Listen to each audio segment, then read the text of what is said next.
di dalam berislam itu ternyata ada tingkatan-tingkatannya.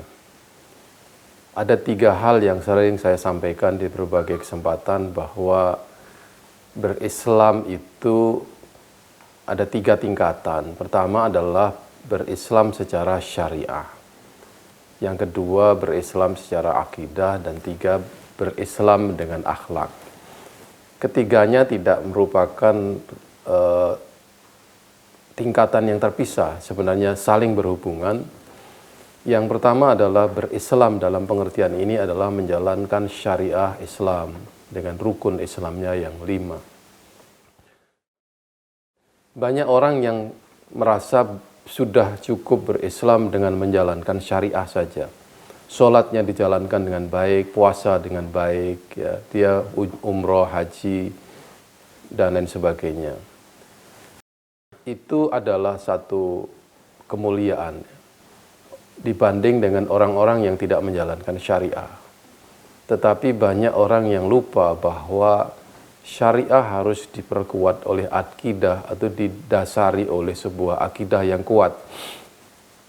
Orang yang berpuasa tanpa didasari oleh keimanan, tentu puasanya tidak akan diterima atau tidak mendapatkan balasan.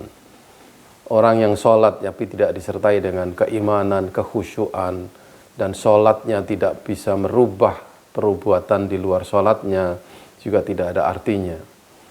Maksud saya adalah bahwa syariah harus diperkuat oleh akidah. Akidah di dalam Islam itu sebenarnya tidak sesimpel rukun iman yang 6. Akidah itu adalah sebuah pernyataan lisan yang diperkuat dengan keyakinan di dalam hati dan diimplementasikan di dalam perbuatan tubuh kita atau badan kita. Al-amal bil jawarih dalam hadisnya. Berarti bahwa mengimani Allah dan Rasulnya, malaikatnya, hari akhir, dan qada dan qadar, itu adalah dasar dari perbuatan kita selain daripada yang 6 itu. Perbuatan kita ini ternyata mengandung aspek keimanan. Ketika seseorang itu berbakti kepada orang tua, itu adalah bagian dari iman. Ketika menyantuni tetangga, itu bagian dari iman. Ketika dia menolong saudaranya, itu bagian daripada iman. Ketika menghormati tamunya, itu bagian daripada iman. Termasuk ketika orang itu mencari ilmu dan mengajarkan ilmu, itu adalah bagian dari iman. Oleh sebab itu, iman itu harus diwujudkan di dalam bentuk amal. Di antara amal itu adalah, pertama, amal terhadap keluarga. Seorang yang beriman pasti dia akan lemah lembut terhadap keluarganya, lemah lembut terhadap orang tuanya, lemah lembut terhadap sesamanya.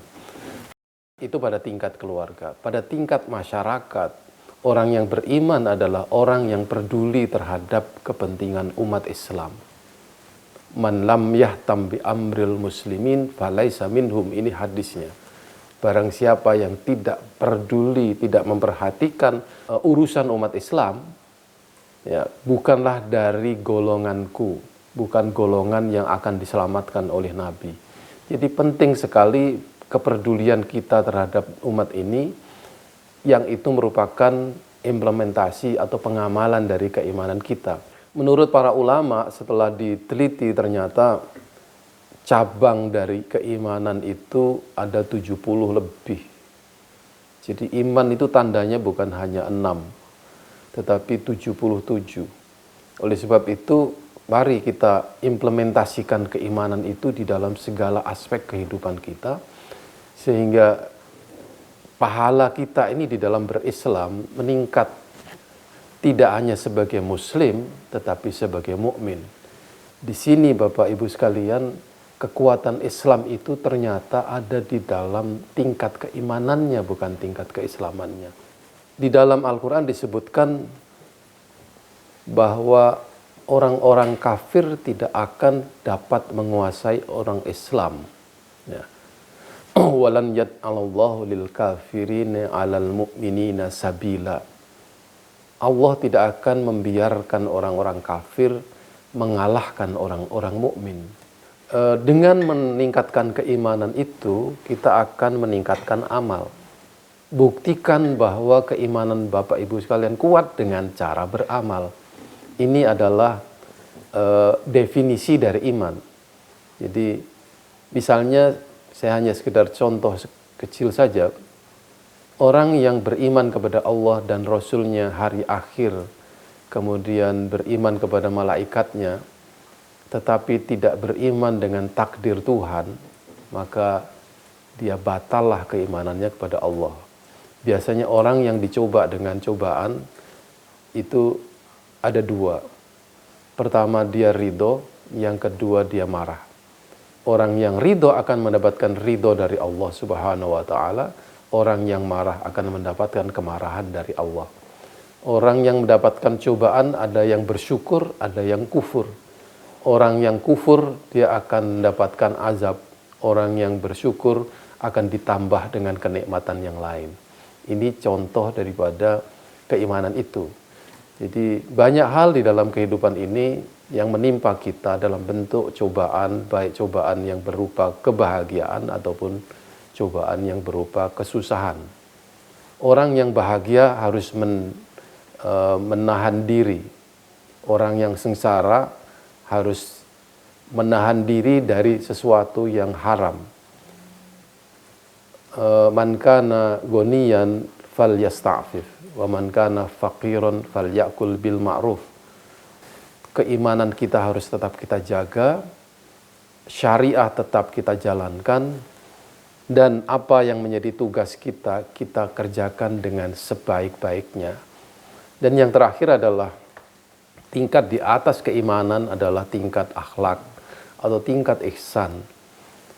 Kalau kita berislam, sudah tidak lagi berpikir mengenai sebuah kewajiban menjalankan syariah.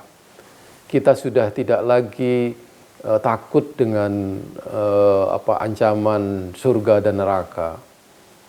Kita sudah pada tingkat mencintai Allah dan Rasul-Nya.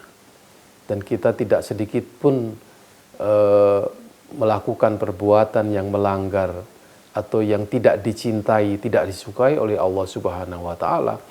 Tingkat keislaman kita sudah pada tingkat ihsan, yaitu dalam bentuk akhlakul karimah. Kalau sudah berakhlak mulia, tentu orang yang seperti ini tidak akan pernah melakukan perbuatan yang tidak disukai Allah. Perbuatan yang tidak disukai Allah pasti juga tidak disukai oleh manusia.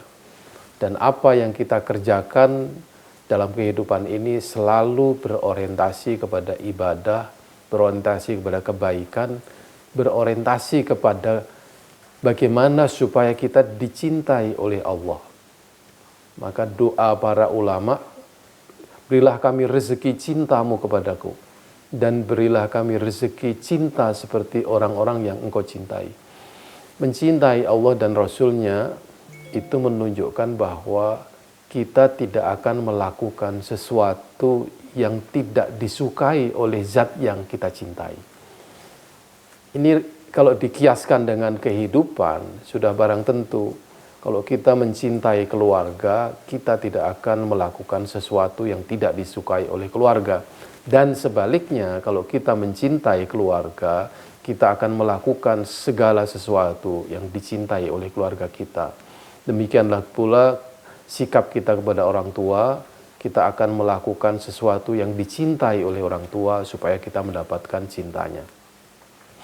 Bapak Ibu sekalian, dalam kaitannya dengan dunia akademik, banyak hal yang harus kita kerjakan, banyak tugas ya, dalam kaitannya dengan dunia akademik, khususnya dalam hal ini adalah proses-proses yang kita lalui dalam dunia akademik dengan akreditasinya, dengan peningkatan kualitas dosennya. Kalau itu dipikirkan sebagai sebuah beban, ya, itu akan menjadi berat. Kita harus meniatkan, ya, mengalihkan niat untuk menjalankan itu lillahi ta'ala, supaya kita mendapatkan pahala. Kita tetap capek, ya, Kalau kita tidak meniatkan untuk ibadah, kita tetap capek, kita tetap letih, tapi kita tidak mendapatkan pahala.